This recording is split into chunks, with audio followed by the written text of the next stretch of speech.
Yeah, Sean Hollaby, who last year we were more used to seeing in overalls and a racing helmet, but you've stepped aside this year and put Tom Onslow-Cole in your car instead.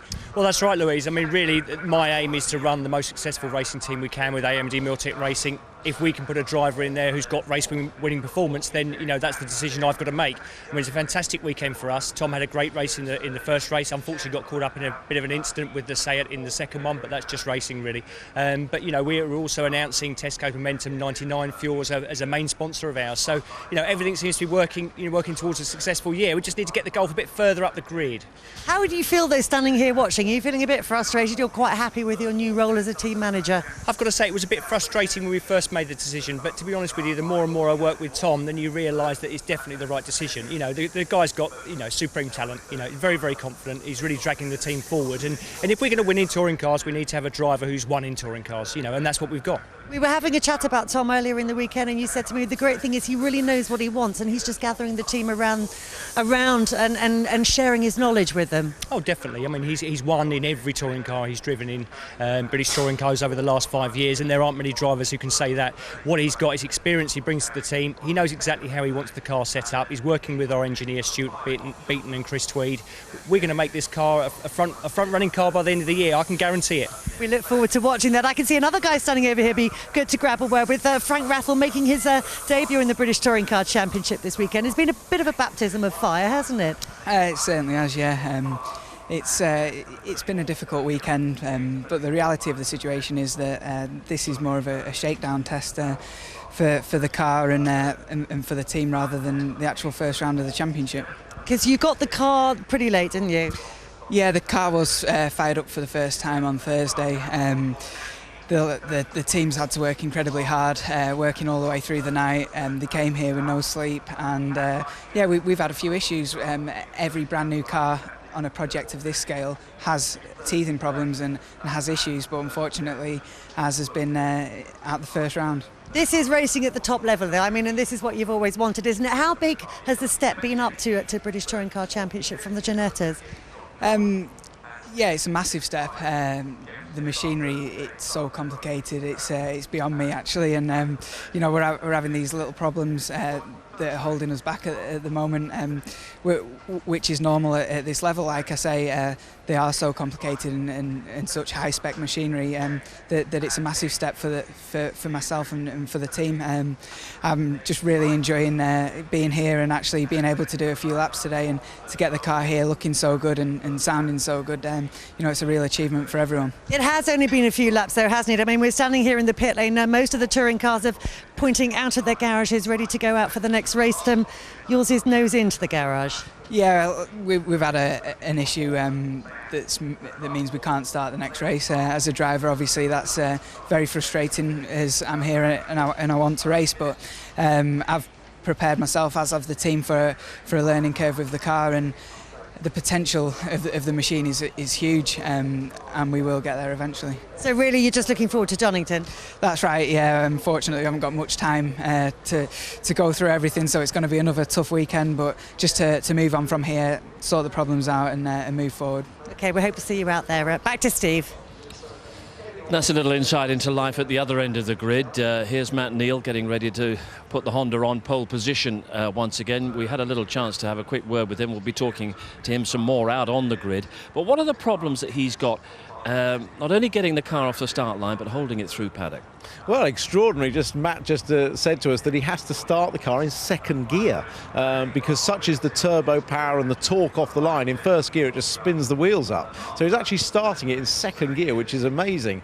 Clearly, it can be done, but it's a technique to be learned. We've seen Andrew Jordan make some great starts, but he's had a year of practice doing it. So Matt's got to master that, and clearly he was a little bit concerned about that because he knows if he can get off the line well in this third race with no ballast on board, he's the new lap record holder here. If he gets through that first corner and doesn't get a slide on like he did in the very first race, he could be away with the third race. Because that is such a difficult corner, paddock, isn't it, with the gradient and everything? It is. When you approach it from the inside, it's a tight corner, the road's falling away, you've got colder rear tyres on, you never really know how much you can load that tyre, and it only takes a fraction of oversteer, and you have to correct it in a front-wheel drive car, and you're instantly offline. So your prediction, we heard it earlier, is for Matt to win this one. We'll hold you to that. Where's Jason going to finish? Oh, Jason will be canny in this race. He's got some good points in him. He will let the race develop. We've seen this patient side of him. He'll just go for the best result that he can, but make sure he gets a result. Don't get involved in anything too argy-bargy. Just pick up. He's got a fast car, but he has got weight in it. Just move forward, get the best result he can. Go away from here with the points lead. He'll be happy. That's it, and that is one big lesson that we're learning about this championship. If you want to challenge for the title, you've got to get those points in the bag. DNFs do not count for a great deal at all. We'll see what happens in round 3 of the championship, which is underway in about 10 minutes' time. Right after the break, we'll be out on the grid. And India is cricket crazy after that World Cup win yesterday. It will all just add to the atmosphere of the IPL, which is underway on ITV4 on Friday afternoon, with Chennai Kings starting the defence of their title. Here at Brands Hatch in the British Touring Car Championship, Jason Plato has made the perfect defence of his title, or the perfect start to the defence of his title. 2 wins out of 2 so far today, but it's Matt Neal on pole position as we get set for the 3rd race of the afternoon. And Louise is out there on the grid. Yeah, down on the grid for the final race of the day with the big boss, Alan Gow. Are you happy with the way things are going so far in this first race weekend? Hasn't been a bad day, has it, Lou? You know, we've had two interesting races, 2 great results for Jason, and some good racing. And the 3rd race, of course, who knows? How much is a surprise, or is it not a surprise at all to see Jason take those 2 victories? I don't think it's a real surprise. I mean, cream always rises to the top, doesn't it? So you'll always expect the best drivers and the best teams and the best cars to do the best, you know. And you know, obviously the Hondas and the Chevrolets and the Fords are all good packages, and the Vauxhall's a good package. You know, it's anyone's season. Plenty of action as well. I mean, they do say rubbing is racing, and we've certainly had a fair amount of that going on here this afternoon. Well, none of that's changed, really, has it? I'd be disappointed if we ended up with 3 boring races. Yeah.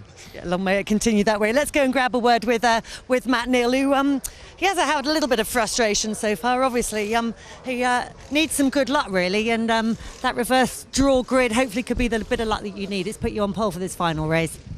We've had a fabulous car under us, you know, flash and eye all weekend. So it'd be nice to pay the team back with 1 win. It was a great fight back in that 2nd race. I mean, you really pushed your way through. How easy was that? Is it easy with this car underneath you? It's a lot easier with a great car under you, but Andy was opening the door for me every time through, and I was just following him through. So in the Pertec car, I wanted to have a little go at Andy, but he was too quick in the right places. They got the Vectra really well hooked up. So, you know, give me some clear air. I'm conscious I've got to try and get a good start again. Give me some clear air. We might be able to come home with the silverware. Well, Tim Harvey has just tipped you for the victory for this race. So, I mean, from starting from here, it should be, well, not necessarily easy, but it's the best place to be starting from, isn't it? I've had it now. Tim's tipped me, haven't I? I've got no chance. I've got the best chance I've got. I've got a light car, I've got a great car, and I've got clear air in front of me. So, yeah, it's up to me now. Okay, well, best of luck. As Matt said, it could well depend on how this split gets on Andrew Jordan. Let's see if we can dive in and have a word with him so far. It's been a bit of an up and down weekend so far. Starting with a bit of frustration for you in race 1, that's for sure. Yeah, definitely. After yesterday, we had an absolutely mega day, and the car was really hooked up well. But we had a bit of a frustration in race 1. We had a bit of debris cut the tyre, which gave us a puncture. But the car was really hooked up in race 2, and this is going to be interesting for sure. I'll definitely stay tuned because it's going to be one to watch. But I also just want to quickly say hello to Adam, my engineer from last year. He's moved over to Oz, and he's watching from over there. So good day, mate. Nice to know we've got international fans out there. Now, we were talking about you sort of engineering your car earlier on, and you said you've been really working hard to make sure that you can get the maximum out of the tyres, can't you? Yeah, we looked at it, and last year we were one of the only ones with a turbo engine, and we had a bit of grief with it, but we thought if we do that, that might give us a little bit of an advantage going into this year when some of the other guys come on with the turbo engine. And I think it has at the minute. The pace in the car is very, very good, and hopefully we can turn it into a result here. Is it going to be between the 2 of you? Nah, there's loads of people behind it's going to be in between, isn't it? But no, it's going to be a good one, and hopefully we can put a good show on to everyone. Okay, we'll keep our fingers crossed for you. And I think we've just got time to grab a quick word with Paul O'Neill. We spoke to him at the beginning of the day. Not a bad weekend for him so far. He's had a 5th place and a 7th place, or a 7th and a 5th as the case may be. What are you going to make it for this result, do you think? Well, we're aiming for a win or a podium. A podium at least, really, but it's going to be so difficult. I hate to harp on about power and turbos, but my word, they've shown us the way forward in terms of speed today with the Honda. But our car's good on paper. Jason's had 2 fantastic wins. our little tech speed team with Go Mobile are trying as hard as we can. We've stayed on track, got some good points today, and I'm just happy with learning the car and sitting in it. And I think it's time to strike now. I'm gonna go for it now. And I know you've been making progress with the car all day, haven't you? The balance just getting better and better. Yeah, he has. You know, I have a totally different driving style to Alex and Jason, so you know, it's just adapting it for me. I've just struggled coming out of clearways and getting the power down, but everywhere else we seem as quick as the other guys. But I'm just going to really, you know, just enjoy myself. If we come away with a top 6, we'll be happy. But podium, it's got to be really. Well, let's just go for it. Why not? Why not? Go for it, Willie. Yeah, you'll definitely enjoy it even more if you end up on the podium. And we're going to have the final touring car race of the day in just a few minutes, so don't go away.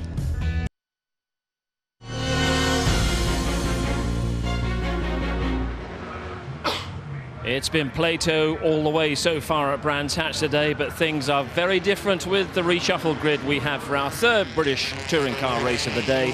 Matt Neal leads them away from pole position, and in the commentary box, Tim Harvey and Ben Edwards eagerly await. Definitely eagerly awaiting.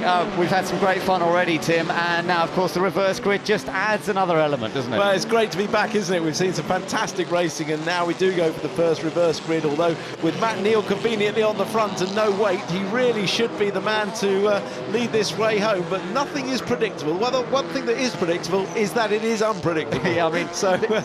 This is the front row we had earlier. Let's just check it out. After qualifying, Matt Neal was on pole and Andrew Jordan was alongside him, and that's how they line up after all the action we've had today on the reverse grid. Paul O'Neill and James Nash are on row 2, and Nash has been very consistent so far. Let's see if he can keep it up. Matt Jackson and Gordon Shedden are on row 3 with Ford and Honda respectively. Then Jason has to start on the inside of row 4 now with Tom Chilton next door. Up behind them we've got Rob Collard and Tony Gillam, Dave Newsham and Andy Neat in another of the Team Aon Ford Focuses. Alex McDowell, £1,000 the poorer after that penalty was applied earlier. He's on row 7 with Nick Foster alongside. John George and Jeff Smith together on row 8. Chris James and Liam Griffin are on row number 9 of the grid. And then we've got Tony Hughes, Tom Onslow-Cole, Tom Borman, and we're hoping to see Frank Rathel, but as we heard from Louise just before the start of the race, Frank unfortunately not going to make it onto the grid, but he'll be back in fighting form next time at Donington. So the cars are coming around on the first of 2 warm-up laps and just sort of getting that usual heat into their tyres. And Jason Plato, of course, is going to have to work a bit harder this time. Be very interesting. He's got the ballast on board the number 1 Chevrolet, and he now finds himself right in the middle of a pack of turbocharged cars. Yeah, but he will definitely try and let the others do a bit of the dirty work, let incidents come to him. He'll be patient enough to see what happens. Let's see what he's got to say. Yeah, let's see if we can grab a word with him. Jason, it's Ben in the comm box. So how are you going to deal with these turbo cars that are all around you now? Well, hi Ben. Do you know, I think this is going to be a very different race to what we've seen so far. I mean, you know, it's good to see how quick they are down the straights, but also, you know, we've got a bit of an advantage off some of the corners. And obviously towards the end of the race, I think we're a bit quicker, apart from the Hondas, who I think have got the legs on us. But the problem is, if that's all well and good if you're in front of them, but now we're behind, I actually don't think I'll be able to make any progress at all, because I just can't get near them in the braking areas. But we'll see. But yeah, I think it might be a dull race for me, actually. Just got to get some points. Well, we'll be watching and we'll see. So there we go. Well, dull it won't be, I'm sure. But he's got his expectations in check. But you know, we know one thing he says for the camera, another thing he perhaps says or feels inside. And he'll want, as long as he finishes further up than he starts and gets good points, he will be happy. Yeah, going away, as you said, as championship leader is got to be the target here. And so far, so good for him in terms of scoring some very useful points. He's broken the record of Andy Rouse, so he's now the winningest driver, as they would say in the United States, in British touring car history. And now he's going to have to see what he can do in the pack a little bit more. And lining up on pole then is Matt Neal in the Honda Racing Civic, Andrew Jordan alongside. Watch out for Paul O'Neill. We haven't seen a lot of him today, but he does line up in 3rd place on the grid for this one. Getting used to the Chevrolet Cruze still. I mean, it's still very early days for Paul O'Neill in this car. Yeah, interesting what he said there, that he drives very differently to Jason and Alex, so they can't use the data exactly from that car before. They've got to make their own way, and that's not easy. No, and he's sort of having to adapt his style from those years of driving the Honda Integra. But it's a fine-looking grid. Lovely to see still a lot of people here at Brands Hatch enjoying the late afternoon entertainment as we get ready for the third race of today to see how this first event of 10 of these British touring car events is going to go, and is Plato going to come through, storming through from 7th place? Let's wait to find out. Watch those lights, and once again, when they go out, it'll be everybody charging into Paddock Hill Bend looking for the advantage. Here we go then. Lights out, and they're away, and Matt Neal gets a very good start from pole position, and here goes Andrew Jordan slotting straight into 2nd place. Matt happy about that. Yeah, James Nash was the big loser there. He is well back. Oh, and a spinner there, one of the Aeon Fords. It's Chilton, I think. Yeah, I think it is. Let's just check that. No, it's the other car. It's Andy Neaton in the number 44 car. So he was slightly further down the pack anyway, and Andy Neaton pitched into a spin by somebody. So up front, it is Matt Neal with no ballast on board that Honda. Little lock up there, but he's still got the chance to escape in a couple of places. Yeah, that's just what he wanted. Nash had that bad start. We actually saw him on the grass. I don't know whether he got pushed or nearly stalled. We'll maybe see a replay, but as you say, Jason has just been picked up a couple of places, been gifted a couple of places, and he'll sit there and keep his powder dry at the moment. Rob Collard going well in the BMW, tucked in behind him. He'll be pleased with that because had a bit of a difficult weekend with Liam Griffin having a hit on the back of his car on the warm-up lap earlier today. Another look at the start. Watch the black car. Oh, wow! Yeah. Oh, got sideswiped by Jackson.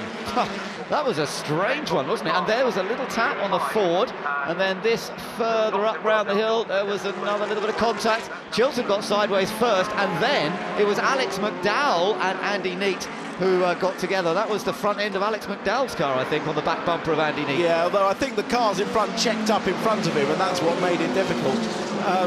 Matt Jackson absolutely hounding the back of Paul O'Neill's car now. Yeah, he is. But Matt Neal is making a little bit of an escape. On board now with Jason Plato. You're sitting in 5th place. You've got Matt Jackson, who was hounding Jason in the previous race, if you remember. He's just ahead of the Chevrolet, and then just ahead of Matt Jackson is Paul O'Neill. They're all on to the Cooper Straight once again. Already, Tom Chilton's got a bit of bumper damage on the back of his Ford Focus. He's slightly further down the pack in 8th place. Tony Gilliam is in 9th, and James Nash, who had that incident off the line, is all the way down in 10th. Dave Newsham running well in 11th ahead of McDowell and Foster, but here comes Plato. Here is where you see what he's talking about. He was quick off clearways, but now when the power up front, but not running away with it. Look, Andrew Jordan is tucked in behind him. Paul O'Neill is in 3rd, then Matt Jackson and Jason Plato. So Matt Neal's not escaping quite as quickly yet. Still early stages though. Yeah, early stages, just all the teams a little bit experimenting here with how aggressive they can go. Matt Jackson just having a little look, sorry Tim, I thought he might have a go there at getting past Paul O'Neill, but it couldn't come off. Well, he is quicker down there. He may have got inside now. Oh, yeah, they're rubbing. Yeah, he's through. Matt Jackson squeezes past, and Jason Plato's trying to follow. He's trying to go through as well. Careful. Two Chevrolets do not want to come together, even though they're different teams. And Gordon Shedden trying to join in. Yeah, but Matt Jackson was so much quicker on the straight than Paul O'Neill's car. He really had, that was where he was going to pass. So back on board with Plato. Oh, Jackson got a bit out of shape. I wonder if Paul O'Neill could take advantage. No, I don't think he can. It's actually helped Plato, if anybody, because Paul O'Neill couldn't get the ideal line into clearways. But again, off the corner, Plato perhaps more chance of putting the pressure on Paul O'Neill, because of course they've got the same engines, those two. In fairness, but look at Shedden round the outside, but you could see Plato actually lost ground to the Chevy of O'Neill. Of course, they've got the same engines, but don't forget Jason is carrying maximum ballast, so perhaps that was exaggerating the differential between him and the turbo car. Yeah, good point. That 45 kilos has got to hurt a little bit out of clearways. Gordon Shedden in the number 52 Honda is still hounding the back of Jason Plato though, and Gordon Shedden's teammate, of course, is leading this race. Matt Neal from Andrew Jordan, Jackson, then O'Neill, then Plato and Shedden. There they go through Surtees together. Nothing much to choose between them. Matt Neal had fastest lap last time around as he leads this race at 48.6, 2/10 off his best lap from earlier on today. They really are lapping faster and faster now with these new cars. On board with Plato, and here's the attack once again from Shedden, who moves up to the outside on the approach to Paddock, but Plato has the defensive line and holds him off. Yeah, it's very close battling. It's great introducing this different type of racing in a way, with the different sort of strengths and weaknesses of the car. It gives us something else to watch, and the drivers something else to think about in how they exploit the pros and the cons of each different car. Yeah, definitely. Matt Neal is definitely also drawing away a fraction up front. He's got the gap just over half a second, although it was a good lap from Andrew Jordan last time, so there's not much to choose. We're still looking back from Plato at Gordon Shen. Rob Collard is still in 7th place in the BMW behind them. Chilton is 8th, then Nash, then McDowell, who's got ahead of Gillen. Boardman is down in 12th. Newsham is 13th, ahead of Foster and Onslow Cole. Across the line they come once more, and yeah, actually Matt Neal had a bit of a bigger gap last time. It's closed it back down as Andrew Jordan, so still just half a second between them as they plunge down the hill. Jackson still in a fairly clear 3rd place, and it's all going on at the moment. Yeah, that's Barry Plowman in the Dynamics team, all in there watching closely. Eddie Hinckley as well, and the other engineers, so they're really watching the progress of their cars, and so far they'll be happy. James Nash fighting his way back. He's up to 9th after that first lap incident, or first grid start incident really, with Matt Jackson. I think that was just a case of bunching on the start, really. Yeah, not unusual. We saw it actually in the Porsche race. You wouldn't have seen it because you were up ahead of it, but it did happen. So there is Nash after that incident. You've also got the damage to the back of Chilton's car. You can see the bumper just trailing partly. It's a shame for Nash, though, as you say, because he's had a very good run in the early 2 races, and his confidence really building. Spoke to the team, and they're really happy with his performances so far today. Just a bit unlucky at the start of this one, but maybe he can fight his way back. Behind him is Alex McDowell in the 2nd of the Silverline Chevrolets, having got ahead of Tony Gillen, so he's going to have to keep an eye on his mirrors as well. And Chilton isn't going to be an easy car to pass. No, he's having to defend down into Graham Hill, which you don't normally have to do. I think, good chance. This could be good, but the power, they're both very equally powered. I think Nash could be there, they're going to be side by side. Oh, Chilton just ducks out at the right time. He's been across the grass once here today, and he's across the grass again, just about gets it back on, only 2 wheels this time instead of all 4, and cuts across in front of McDowell. But Chilton's struggling, you know, the car looked good in the first race today, but the 2nd and 3rd races he seems to be struggling more, so whether they've made some changes that haven't worked, maybe they've got some damage on the car, I don't know about. Chilton not had hammers on the car for mid-race or early race performance against learning it over the race distance, and many of them haven't done race distances prior to today, so they're learning the ideal setup during the race. Indeed, so Nash in 8th place now with Chilton tucked in behind him, and then we've still got Collard. There is the race leader. Matt Neal's advantage down to 0.4 of a second. Another good lap from Andrew Jordan and a 49.1. But you wonder whether Matt Neal isn't just pacing himself to the cars that are behind. Jackson is still in 3rd place. Looking further back, there's the Golf of Tom Onslow Cole ahead of Nick Foster, who's coming under pressure from Jeff Smith. And Smith goes down the inside. That was good timing to look back there. And Jeff Smith, who is teammate to Andrew Jordan, nice little move on the inside, as behind him John George, Beach Boy again. He's off in that gravel track. We'll have to get him the album, won't we? Yeah, that was a great little move. Oh, Andrew Jordan's got a problem. Oh no, would you believe it? He had a puncture not another earlier. Puncture, surely. Is it he had a puncture in one of the races today, the first race. What's happened to him this yes, time? It is. It is that left front. Would you believe it? Yeah, another puncture. Well, this is what we were talking about. He's so frustrated. He was sure he had a 2nd place there on the cards, but there is a big compression in Paddock Hill Bend. If you hit the curb at the bottom of Paddock Hill Bend really hard before the tyre is fully up to pressure, that can cause a problem. Oh, that is devastating for Jordan and the Pertec team. Let's see if we can see it happening here, Tim, from the onboard from Matt Neal's car. Yeah, he knows he's got a problem. It may well have happened at Paddock, and then he got round Druids and then realised there was a problem. It was just gravel. He told me the first one today was a gravel. It picked up some gravel or something which caused the puncture. I'm not quite sure. It's always hard to tell after the race when the tyre's in a million pieces, but could well have been. Really disappointing. He had some, although he did say about that body contact as well that they had in that other race. We haven't seen him have any contact in this race, but anyway, he's being sent out on his way once again, and that is bitterly disappointing. Well, it puts Matt Jackson up into second to go along with his third in the last race, and certainly Airwaves Motorbase have been the strongest of the two Ford teams, but in the older car, so they'll be pleased with their first race of the year on home ground. Yeah, and you know, I talked to Dave Bartram earlier. He had to make that call at the end of last year. Did they stick with the BMW or take a bit of a punt and buy these Fords from the other team? Well, he invested a lot of money. He's gone for it. He's bought the cars, and it's working well. Look at Matt Jackson. You've got a great view of him there as he sits in second, and that Ford Focus with the Motorbase team now looking after it is running very competitively. Well, you'd have to say they've probably got, well, they have got better results this weekend than Mike Earle's team, but the Aon team, but there's going to be some great rivalry between them during this year. And it's exactly what we say. Don't force the issue. Let the race come to you. Pick up the, fourth is a great result to go with 2 wins. Yeah. And, he knows this. This is why he knows how to win championships now, but he can't rest easily. Clearly, he's got... this year, he's going to have to find a lot of defensive lines to keep the slightly faster straight line speed of the turbo cars behind him, but that's all part of the game, and it's all part of racing hard, and Shedden is going to have to work his own race to try and find the space he needs. Behind the two of them is still Collard, then Nash, and then Chilton, who's running in 8th place, then McDowell. Just taking a little look back, this was the Golf under pressure from Jeff Smith. Oh, Smith! My goodness, that was a big slide. Did he get it? Oh, what a great save! He did. I'll tell you what, we've seen some great saves today from him and John George, so they're really entertaining us royally. But look again to what is 6th place. Nash in the black Vauxhall is in 7th, and Shedden having a little look down into Surtees. Late lunch wasn't really going to happen, and not against someone like Plato. Plato was always going to turn in. I'm glad it didn't end in tears, and Shedden just got out of it. Nash having another little look at Collard, a little tap, and I don't think it made any difference. And still behind them, Chilton and McDowell and Tony Gillam complete the top 10.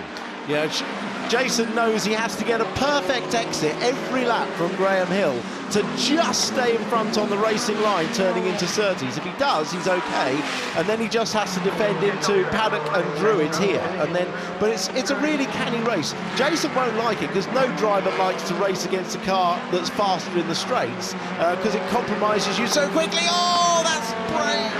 Shedden really going for the late lunge down the inside, but it might work now because he's got the inside line for the next left-hander at Surtees. He's through.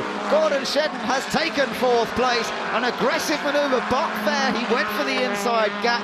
Oh, and Plato's coming back at him, and James Nash has got past Collard. Yeah, well, that was really good driving by Shedden, because what he did was he showed his nose down the inside into Graham Hill, which compromised Plato. Plato didn't dare turn in on him, so he couldn't get that ideal line out, which of course then gave Shedden opened the door, which was really interesting tactical racing. Yeah, nerve-wracking stuff for the teams watching though, isn't it? A little lock-up from James Nash and Collard in the BMW, now coming under threat from Tom Chilton and from Alex McDowell right behind, the Ford and the Chevrolet. But Plato, he's got his work cut out too, because James Nash, another former teammate of his, who's now in the Vauxhall, of course, is bearing down on him, and that's also got the turbo power of the Swindon Motorsport engine. So Plato's hard work is not all over yet, and he hasn't given up on chasing Shedden. Again, he's very close to him as they go into clearways, but now the Honda turbo power comes into effect and eases Shedden away. And then Paul O'Neill is in for, there you are, there's the top 2. Matt Neal looking composed and comfortable, trying to pick up the pieces after what was a disastrous race 1 when he started from pole, but ended it in the Druids gravel track after just 2 corners. Great disappointment for him. Now, though, he's looking on for a victory and maximum point score in the 3rd race of the day. But Matt Jackson is proving to be one of the more consistent finishers today. 3rd place is still O'Neill, and then there's a bit of a gap back to Shedden, Plato, and Plato, as we thought, has now got a problem because he's got James Nash bearing down on him. Yeah, and it's Plato actually struggling more than we might have expected with the full handicap of the weight on at the moment. I mean, he appeared to cruise through race 2 with maximum ballast, but struggling in this race. Yeah, that's right, and sort of what he thought might be a bit of a challenge. There's Nash just running a little wide out of Graham Hill Bend, and Plato being quite careful now not to leave a gap into the left-hander here at Surtees. Great view looking back from the rear wing of Jason Plato's car at the all-black Vauxhall Vectra, and the other cars beginning to sort of catch them. That's Tony Hughes, they're lapping, so no change in positions there. Tony Hughes in the NGTC Toyota. and keeping out of the way of the leaders as they come through. Nash just looking, just making Jason go tight. We'll have to go tight again into Druids. James Nash's car doesn't appear to quite have the same speed that Shedden's car does. I think, you know, overall, if you took at all of the cars, I know Jason's had 2 wins, but I would have to say the strongest car package appears to me over the course of the day to be the Hondas. Yeah. Oh, running wide there, locked up on the way in, that's easy to do. But I don't think the BMW will have enough power of Collard to get past on that bottom straight. No, it doesn't. No, it doesn't, but Collard's always going to have a go if he gets half a cent that there's a chance to go through. You can bet that Rob Pollard will be there, and he's chasing him down. Chilton's still behind, and then McDowell holding on tonight from Tony Gillam in 10th place. So as they come around this time, they've completed 21 laps now. So we've still got 3 laps to go, and Matt Neal with an advantage still being held at about the 0.6 of a second margin. Comfortable over Matt Jackson, but he's not pulling away at all. And it's still Jason Plato who's trying to hold on to his position. And down the hill, you can see that Paul O'Neill has got a clear. He's just lapped that car. That's Chris James. So Chris hopefully keeping out of the way as they go through. Another one who's coming to the end of his first ever British touring car event. But Paul O'Neill on for a podium here. He'll be pleased with that. Golf versus the Vauxhall Vectra again. Tom Onslow Cole versus Jeff Smith. And then behind them, we've got Nick Foster and Andy Neate. So this is a good little tussle, but it's going on for 13th place. Yeah, I think Tom will be reasonably happy with the progress they've made this weekend with that VW Golf. He really has only had a few days in the car, and they've made some progress. He'll, like we were saying about Frank Rathwell, have a job list of things to do, but we all know his driving is not in question at all. But they'll get that car sorted. It's a tiny-looking car. It reminds you a little bit of the Leon, same sort of shape and wheelbase, and I'm sure that will move further up the grid as the races go on. Oh! Yeah, they're all in Collard the middle and Nash again. Yeah, trying to get past some of the back markers as well, so they're having to be a little bit careful there. And the blue car on the inside is being lapped. That's Chris James. There's a tricky section of the circuit to try and get past another car, but he keeps over to the left. That's sensible. Nash goes through, Collard goes through, and Collard is given that chance to get a little closer, but I don't think it's going to be enough. And the final lap is now underway, so Matt Neal is looking very, very good here to take victory. It looked as though he might do it earlier on today when he started on pole, but that only lasted as far as this corner on lap 1, where he ended up watching everybody else as he sat on the sidelines. But this time it's looking much more promising for him. Last lap of 49.7, best lap of 48.6, but he did do a 48.4 in the second race of the day. So as you say, Tim, this Honda is looking very, very fast. He's just got the last couple of corners to come through, and Matt Neal, you know, it's his 21st season in the British Touring Car Championship. This is going to be his 37th career win in his 436th race. That's how long he's been racing, but it feels just as sweet. He takes victory. Matt Neal wins it. Matt Jackson in second place. Paul O'Neill a solid third in that Chevrolet, and fourth place goes to Shedden. Plato just holds on to fifth. 2 wins and a fifth. I think he'll be relatively happy with this. Tom Onslow Cole, how's he getting on in the Golf? Well, he's still fending off Jeff Smith. They know the engine's a bit down on power, or so go, and he just holds off Jeff Smith. But Matt Neal, an accomplished victory there. Yeah, he got the job done. He knew the start was crucial in the first corner, and he nailed that and then drove it accordingly home. And Matt Jackson be very happy with his second place to go with his third in race 2. And Paul O'Neill a podium. Fantastic. That's what he set out as his goal. Yeah, really good result. Excellent stuff from him. And Matt Neal will be very, very happy, I'm sure, with that result. Getting things back on target, really, after a difficult start to the weekend, both for him and for his teammate. What with Gordon Shedden ending up crashing out in qualifying with a problem of some sort on the left front. Look at that. That was the celebration as the Matt Neal went over the line to take victory. It's been a hard weekend for all the guys there at Honda Racing, Team Dynamics, but they've been rewarded with a very useful victory for Matt Neal. And as you say, it does look as though that car could be the pace setter. Even compared to the other turbo cars, it's looking very, very impressive indeed. But if you want to contrast emotion, take a little look at this. Andrew Jordan, who was running second in that race. He was running up there in one of the earlier races. He's had 2 problems today that have led to punctures for whatever reason. And the guy who really thought his season was going to start strongly after some great testing performances is gutted. Total dejection And the contrast of motorsport could never be greater when you see Matt Neal in one shot and Andrew Jordan in the other. Well, it's been an intriguing first weekend here of British touring car racing. It's Jason Plato who will have emerged on top once again.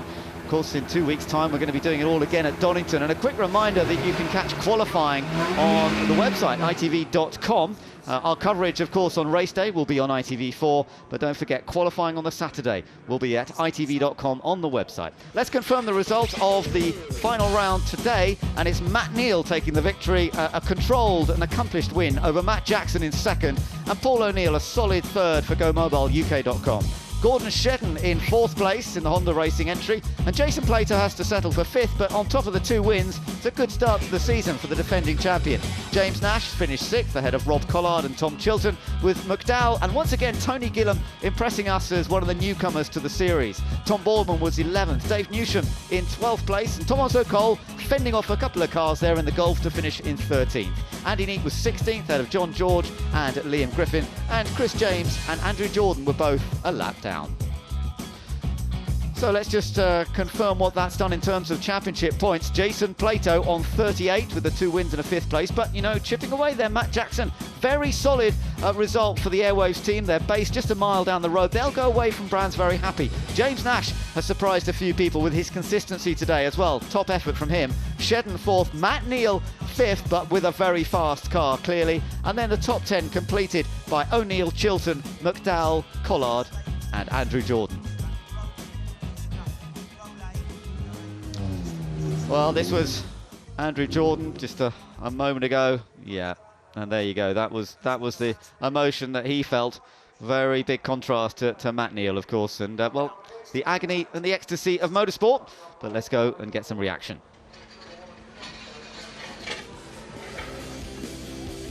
Such relief for Matt Neal and Team Dynamics. The predicted win for Matt Neal, but he took it in style here at Brands Hatch this afternoon. We've also seen more useful points for Jason Plato, but Gordon Shedden got the better of him. Very popular podium for Matt Jackson and Paul O'Neill in particular at the end of a fascinating first day in the championship. We'll examine everything that we've seen after the break.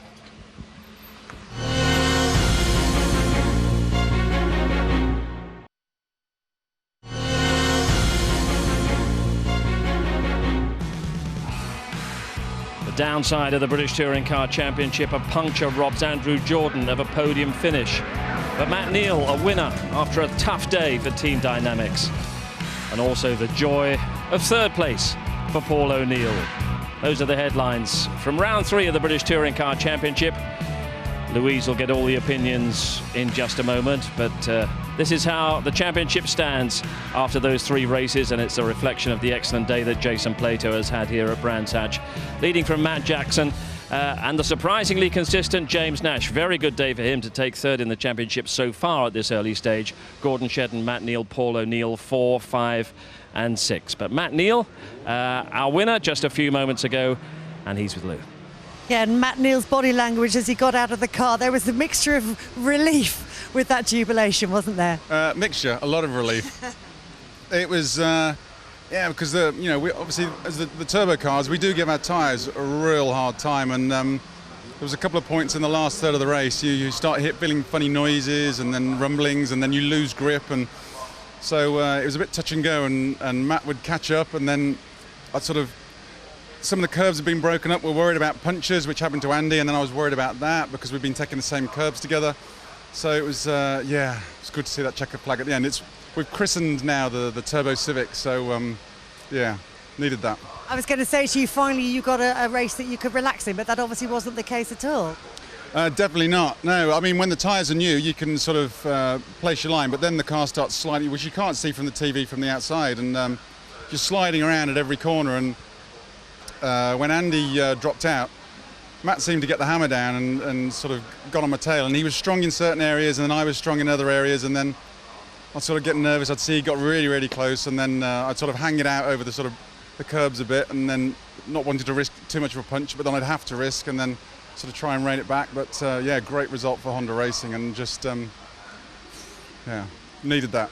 Great to get that result for you, but as you say, for the team as well, because it's been a long, hard winter for them, hasn't it, putting this car together? It has, and we've learnt so much this weekend, and we've just had a bit of rotten luck in free practice for Flash, and then qualifying, and all the rest of it, and so we've under-delivered this weekend. So to come out with a win at the end of it is, the sun's shining now. It's great. It's going to be a short drive home. Under-delivered, but you have shown a lot of speed. There's a lot of promise to come.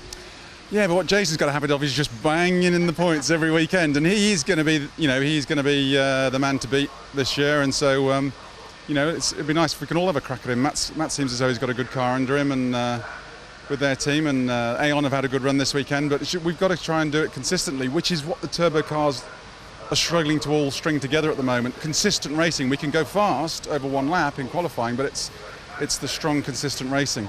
Well done. Enjoy your victory. Great to get under your belt. Let's grab a word with the little Matty here. You were looking pretty racy in that one, weren't you? Yeah, it was good. The Airwaves racing focus was spot on. We like I say before, we came into the first race today without doing a race distance, and we've gone 3 race distances. We've improved the car in every outing so far. And it's really good for everybody involved. The money shot, Airwaves, Leyland Paints. It's fantastic for everybody involved to take away 2 podiums. So how much have you learned this weekend about this new car? We never stop learning. This is a new era. We have turbos on the engines, which causes so much other problems. Like Matt was saying, we can go quick over one lap. Unfortunately, we don't have the tyres for it. We physically don't have the tyres to keep the race pace going. And I think Jason showed that this morning. We were in race 2, 45 kilos, and he disappears at the track. So it's going to be interesting. It's an exciting year ahead, I think. And I'm looking forward to it. And it's just good for everybody involved that we've taken that, kicked up a gear in the 3rd race and taken a 2nd place. Great result for the team as well. I mean, they're both just a couple of miles down the road from here. It is. Dave's given me a fantastic opportunity for 2 years now, and it's nice to reward them with the results that they deserve, because it's like a family. Everybody works together, and it's great when we can pull a result. Well done. You brought it home for them today. Let's finally get about. Oh, Paul, he's just having a quick cuddle with Jason Plato. When you finish with him, Jason. Sorry. That's all right. You enjoy your celebrations. We saw some lovely celebrations with the team, as we always do with you guys, don't we? Yeah, they've been good people, I didn't want to get upset about it, but I know how hard they've worked, and how hard we've got to get the car together, and we've last-minute deal. RML and Jason have been great. Go Mobile have just been super special. They stuck to the word, they've done the business. John George has had massive involvement, Marvin and Sandra, myself. It's been sleepless nights, but we've got there, and I just think that's a great reward for them. What a day. I've just finished, and I told you, didn't I? I'll go for the podium, but we'll see what else can happen. So you get a bit teary, you're going to set me off. But you always do get emotional about these results, don't you? Yeah, I just know how hard it is for everyone, how they get the deals together, but especially Tech Speed. We're just running on, a budget that gets me through and gets John George through. It's nothing else. The team just love the racing, and RML have been fantastic, who run Jason's car. Willem has been great, and all them guys there have just been so supportive, and they're so happy they come and celebrated with us, and Jason's been a great help. I thought he was winding me up. He said, make sure you burn the clutch out before you start the race. You're having a laugh, but it worked. You have to heat it up, and get on with it. So it's been great. It's been, what a day. It's been beautiful. You have been getting a lot of help from Jason and the RML team, haven't you? I have, yeah. You can't ask for that kind of help. These guys are not going to help anybody, but me and Jason have always got on. He's got a dodgy dress sense, but he's hello, sweetie. Oh, sorry my about purple that. shoes. You've got a car in purple I'm now. so sorry, mate. But on a serious note, he's been absolutely grand, and hopefully we can win the independence, and the guy here can win the overall title. But I've got a lot to learn, so I'm just steady away. Well, the guy here has certainly been doing some winning so far this weekend, and you were expecting. You said before that race you were kind of planning down your hopes, so you've over-exceeded your targets really in that final one. Yeah, we have. I mean, I knew going forward the only option we would be was off the start, and I got a good start again, and I think I nicked one or two places there. But I just couldn't hold Gordon back, or it would have been a bit naughty to try and hold him back in the last few laps, because he was all over me, and I would have had to double weave, and you can't do that. So it was better just to say, right, okay, I've had my fun for the day. You carry on and try and stick with him. But yeah, I don't know what we're going to do about those turbos. The difficulty is if we're ahead, we can kind of hold them back a little bit. But if we're not ahead of them, we just cannot overtake them. there's just too much of a speed advantage down the straight. But you know, horses for courses, we're better on our tyres. But actually, in terms of racing them, we can't. So it'll be, you know, next race will be interesting. I'm sure there'll be a bit of politicking before then. It has been, on the whole, though, a great opening weekend to the season for you, hasn't it? Absolutely. You know, we've. You know, when Matt did what he did in qualifying, we were very, very concerned. And, you know, we've had a little bit of fortune today with Matt having the little incident in race 1, kind of allowed me to get clear. But, you know, when the chances was there, we took them, and we got 2 wins and a 5th, I think. So that's a great haul of points. You know, always my target is 30 points a weekend. I think we got 38. So, yeah, great start to the year, and nice to get a couple of wins in, you know. Well done. We look forward to seeing how you get on at the next one. Back to Steve. Thank you, Lou. And I think, Tim, in the last hour, particularly with that last race, we've had an insight into the pressures on the track, the demands to get cars on the grid, demands off the track, also the camaraderie off the track as well. Well, it's been a fantastic start to the season, hasn't it? We've had great racing right from the get-go. We've had all the ingredients that we like to see, some tactical driving, a little bit of rubbing, maybe too much for some, but I enjoyed it, and some worthy victors. But as you say, some names making their presence felt already, and great camaraderie. Maybe the biggest headline of all, Matt Neal wins despite your prediction. Well, it proves I can get it right some of the time, can't I? But he drove that race absolutely perfect. He knew the start was important. He got it off the line really well. A lot of people have learnt a lot of things today, not just about their own driving, their car setup, but also, crucially, about their opponent's strengths and weaknesses. Yeah, we learned a bit about the Hondas. You said in commentary there that you felt that they were clearly the fastest car out there, and Gordon Shedden underlined that as well. Yeah, they both did. I mean, obviously they had a disastrous start to the weekend with Gordon Shedden going off in qualifying, but look how he's recovered. Matt Neal went off in the first race, but look how he's recovered. They have a very strong car package there, no question at all. Plato may have won 2 races, but he did it from the front, and as we saw in the third race, it's very difficult for him to race against cars that are clearly quicker in a straight line. Aside from the race winners, who in particular has impressed you today? The 2 guns I pointed out earlier. My prediction came right twice. I think James Nash and Alex McDowell have really made their presence felt this weekend, and they're going to be in the top 6 of all of the races this year. How do you think that things are going to unfold from this point on? Because the IndyCar circuit at Brands has its own sort of characteristics. We head to Donington next and so on. The high-speed circuit of Thruxton. Where is the advantage going to pan out? I think the advantage generally will always lie with the cars which have the strongest engines. As a racing driver, the one thing you want is more power. It makes it so much easier to overtake, so much easier to race, and I think that will play out on all of the circuits. So politically, we're going to have to see what Jason Plato says about that to Alan Gow. But I really think the equivalence was very close this weekend. I don't think there's too much tinkering to be done, and certainly not at this stage. Yeah, the anticipation was that Alan might have a busy season on his hands in trying to equalise this rather diverse championship for this season. Yeah, he will, but they'll get it right, and you know it's very close even to start with. But you've got to let a couple of meetings at different circuits play out before you make any changes. And whilst it is true that the top speed of the turbo cars is always going to be faster, that doesn't tell the whole story. One driver we haven't really mentioned, and we saw how delighted he was to be on the podium there, tearful once again, Paul O'Neill. Well, Paul, you know, he is a crowd favourite. Nobody works harder at their racing. Nobody enjoys it more. You know, it's very easy in these sort of big moneyed events and lots of pressure to forget that this is a sport. And Paul reminds us every time he gets out of the car that this is still a sport. Finally, when we're talking about crowd pleasers and crowd favourites, let's remind ourselves of Jason Plato's new place in the history books as the most successful driver in the history of the British Championship. Nailed it today. Oh, he did emphatically. You know, first 2 races of the year, bang, bang, there we go. That's the record put to bed. We haven't got to worry about that anymore. Who knows how long he'll go on? I mean, he's still at an age where he could carry on in touring cars, if he so wishes, for another 10 years. We don't know what opportunities he'll get elsewhere or what drives he'll choose to take or want to do, but he will be winning for a long time to come. So the benchmark is going to be some considerable total. Jason was saying how concerned he was by the margin by which Matt Neal took pole position in qualifying yesterday. Qualifying is a bit of a new thing for us. We've got it live on the website, the ITV website, throughout this season. How much did you enjoy that?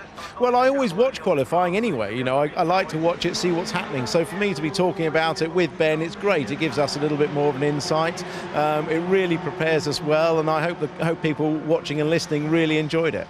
Well, live qualifying on the website, one of our new features for the ITV coverage of this touring car season. One of the regular features is that there is as much disappointment as there is celebration and triumph. Disappointment in that last race was for Andrew Jordan, and he's with Louise. Yeah, we saw the onboard shots of you, Andrew, thumping on your steering wheel. Your frustration very obvious. Yeah, weekend promised so much and delivered very little. But in that race, I can't blame anyone else. I hit a curb too hard. I didn't mean to. Just going into Surtees, the car rotated in a bit more than I anticipated and rode right up onto the top of the curb, and it was a big bang. And I'm sure that's what's done it, because it's fractured the sidewall. So it's my fault. Shouldn't be making mistakes like that. And I honestly think we could be standing on the top step of the podium. I think we had Matt's number there. I could see he was using his tyres very hard, and I had a fair bit left in reserve. I was going to get Matt Jackson get a little bit closer to me, then I was going to try and put a Matt Neal move on Matt into clearways, because I really ran onto him a lot into Surtees. But my fault, my hands up, sorry to all the guys, they've put a lot of effort in, and we're still showing a lot of promise. I honestly think we can be up there for the title. Obviously it's a bad weekend, but hopefully a few of the others will have those to come in the future. But I think we're certainly a force to be reckoned with this year. You were, as you say, pushing Matt hard. I mean, there is great promise in this car, isn't there? Yeah, 100%. You know, we've worked really, really hard over the winter, and that's paid off to a certain extent this weekend. It's just up to me not to drive into curbs so hard. But I learned from that mistake, and I honestly think that could have cost us a win there. So bitterly disappointed, but move on, chin up, and we'll try and get a win at Donington. And this is a weekend when everybody has been learning. I mean, what are you going to take out of this weekend and take forward with you to the next race? Oh, we're very fast. That's what I'm going to take with us, and I honestly believe we can win a good few races this year and challenge for the Indy title. So that's my aim. I'm more determined than ever to do that, and just have to pick myself up after this one, and we'll be all right. Okay, well, we look forward to seeing you at the next round in Donington, but for now, let's go back to Steve. It's IPL back on Friday. Chennai Kings starting the defence of their title. Touring car highlights, 4:30 Tuesday ITV4 and 2:35 a.m. on Friday morning on ITV1. And Donington hosts the next action from the championship, rounds 4, 5 and 6. That's on Sunday, April the 17th. Coverage on ITV4 and ITV4 HD from 11 o'clock. Jason Plato heads a title race, and he's now officially the most successful driver in British Championship history. Bye-bye.